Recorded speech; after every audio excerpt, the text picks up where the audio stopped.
बिस्मिल्लाहिर्रहमानिर्रहीम। प्रोग्राम सच कदम घुटता रहा, जिसमें मैं बात करूंगा तल्ख हक़ाइक़ पर, मगर हल्के फुल्के अंदाज में। आपके जहन के हर पर्द पर लिखा हुआ सवाल पढ़ूंगा और बोलूंगा वो जो आप चाहते हैं। गरीब गरीब तर और अमीर अमीर तर क्यों हो रहा है? ख़बरें, तबसरे, तज़किये और मुशाहिदात पर मबनी प्रोग्राम, जिसमें मेरे मुस्तकिल पैनलिस्ट हैं सादिक महमूद मलिक काफ बूरेवाला, जो बहुत कड़वा सच बोलते हैं, और मुझे धड़का लगा रहता है कि इन्हें इनसे ज़्यादा कड़वा सच बोलने वाला न मिल जाए। तो आइए मलिक साहब से बात करते हैं। प्रोग्राम में आने का बहुत बहुत शुक्रिया, वेलकम जी। राइल टेलीविज़न पर बुलाने का बहुत बहुत शुक्रिया। बिस्मिल्लाह। मलिक साहब, आप बहुत शोर करते थे कि ताकतवर और कमज़ोर में बुनियादी फ़र्क, और कहते थे कि वड्डे साईं की वर्दी उतरवा के देख लो। तो फिर अब उन्होंने वर्दी उतार दी है, अब क्या कहते हैं? ये तो अब आटे दाने का भाव मेरे सजीले सियासतदान उन्हें बताएंगे। क्या मतलब भाई? अब पता चलेगा इंतहा पसंद कौन और एतदाल पसंद कौन। अब उनके वो साथी जो कहते थे कि 50 बरस तक वर्दी में उनका साथ देंगे, अब उनका साथ अगर अपना आप दे दे तो बड़ी बात है। क्या मतलब भाई? भाई उनके साथी तो उनकी वर्दी के साथ थे, परवेज़ मुशर्रफ के साथ नहीं थे। मलिक साहब, अब तो पाकिस्तान मुस्लिम लीग के सरबराह मियां नवाज शरीफ भी पाकिस्तान आ गए हैं, और उन्होंने आते ही फरमाया है, भाई नवाज लीग वालों को मुबारक हो, हम तो न्यूट्रल बात करते हैं।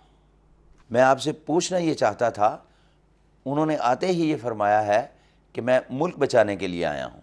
जी हाँ, पहले वो अपनी जान बचाने के लिए गए थे और अब मुल्क बचाने के लिए आए हैं।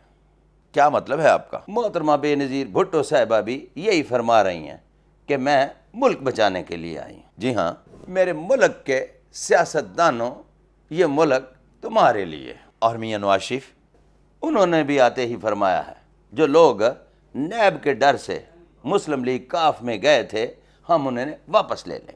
वो क्यों? मेरे मुल्क के सियासतदानों, ये ख़जाने तुम्हारे लिए। मलिक साहब, अब इलेक्शन की तैयारी भरपूर से भरपूर तर होती जा रही है। आपकी भी सियासत पर बड़ी गहरी नज़र रहती है, क्या होने वाला है? मेरी सियासतदानों पर नज़र रहती है, सियासत पर नहीं, क्योंकि यहाँ सियासत के नाम पर दंगल होता। क्या मतलब? मेरे मुल्क में लोग सियासत नहीं करते, बल्कि अपने अपने मफादात की जंग लड़ते हैं। लगता है आप सियासतदानों से नाला हैं। बिल्कुल नहीं, मैं अवाम से नाला हूँ। भाई वो क्यों? उनके साथ पिछले 60 सालों से सियासत हो रही है, और अब सियासतदान फिर उनके साथ सियासत करने के चक्कर में। सियासी जमातें इलेक्शन का बाइकआउट करने का इरादा रखती हैं, आपके ज़राए क्या कहते हैं? जब तक मौलाना फजलुर रहमान सियासत में हैं, इलेक्शन का बाइकआउट नहीं हो सकता। वो क्यों? सरकार के हर आड़े वक्त में मौलाना ने बेहतर तरीके से साथ दिया। पाकिस्तान पीपल्स पार्टी बाइकआउट के हक में नहीं है। पाकिस्तान पीपल्स पार्टी बाइकआउट के हक में नहीं है, इसलिए कि हक और नाहक का फैसला मोहतरमा बेनज़ीर भुट्टो खुद करती हैं, और अब वो जमहूरियत का सहारा लेकर इंतखाबात का बाइकआउट नहीं करें। मलिक साहब, ये तरक्की याफ्ता मुल्क जब कर्जा देते हैं, इसे इमदाद क्यों कहते हैं? यार, इस बात की समझ तो मुझे भी आज तक नहीं आई।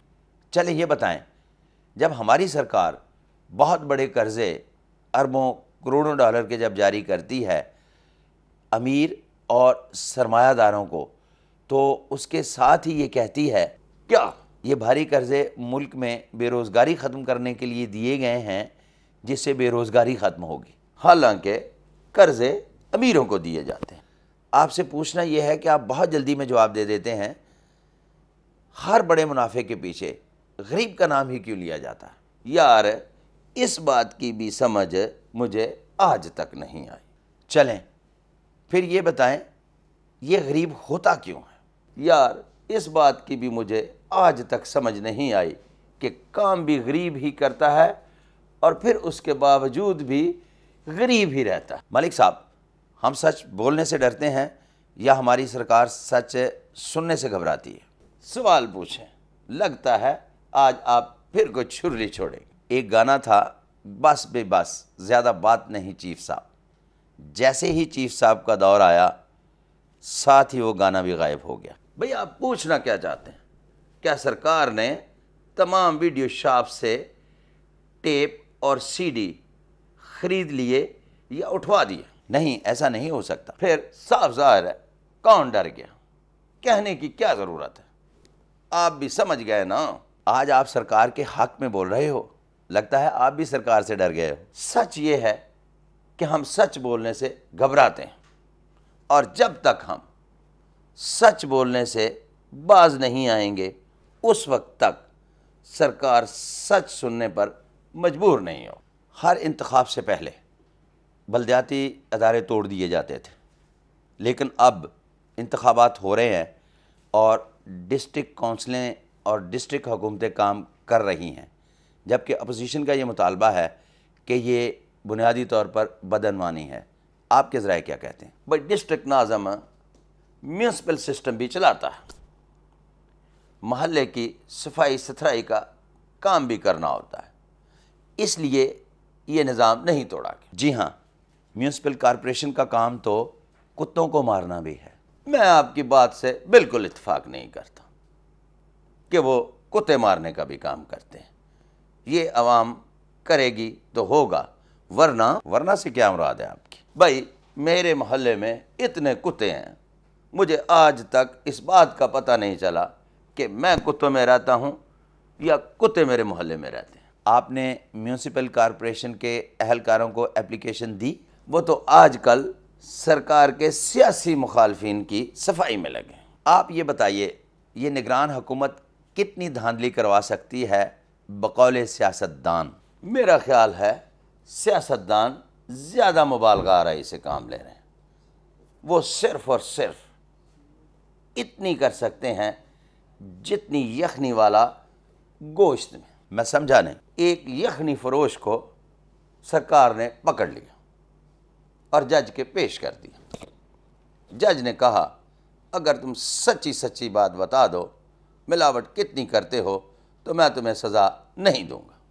کیا جواب ملا؟ اس نے کہا 50-50۔ اگر اتنی دھاندلی ہو تو پھر آپ کے وڈے سائیں کی مرضی سے سرکار تو نہیں بن سکتی۔ آپ نے یہ نہیں پوچھا اس نے 50-50 کے آگے چل کر کیا کہا۔ کیا جواب دی؟ اس نے کہا یخنی میں ایک مرغی اور ایک کٹا ڈال دو۔ اچھا، ایک سوال دل سے جواب دینے والا ہے اور میں آپ سے امید کرتا ہوں کہ آپ دماغ سے جواب نہیں دیں گے۔ پہلے یہ بتائیے، ہم دماغ کا استعمال کرتے ہیں؟ کبھی ہو جاتا ہے؟ نہ، تم بتاؤ کہ جس نے بغیر سوچے سمجھے دماغ کا استعمال کیا، خواہ اس نے ایٹم بم ہی کیوں نہ بنایا ہو، اسے قوم سے معافی مانگنا پڑی؟ خیر ملک صاحب، دماغ کا استعمال تو ہو جاتا ہے، مگر یہ معافی منگوانے والوں کے لیے ہوا تھا، لیکن دماغ کسی اور کا تھا۔ اس کے باوجود بھی امید رکھتے ہو میں دماغ سے جواب دوں؟ سوال پوچھو، یہ وار اگینسٹ ٹیررزم کب تک جاری رہے گی؟ یہ تو اب ان کو بھی سمجھ نہیں آ رہی کہ کس طرح سے ختم کروائی جائے جنہوں نے شروع کروائی تھی۔ ملک صاحب، میرے پروڈیوسر کا اشارہ آ رہا ہے کہ یہاں ایک چھوٹی سی بریک لیں گے۔ ناظرین آپ جائیں گے نہیں، ملتے ہیں ایک چھوٹے سے وقفے کے بعد۔ Stay with us.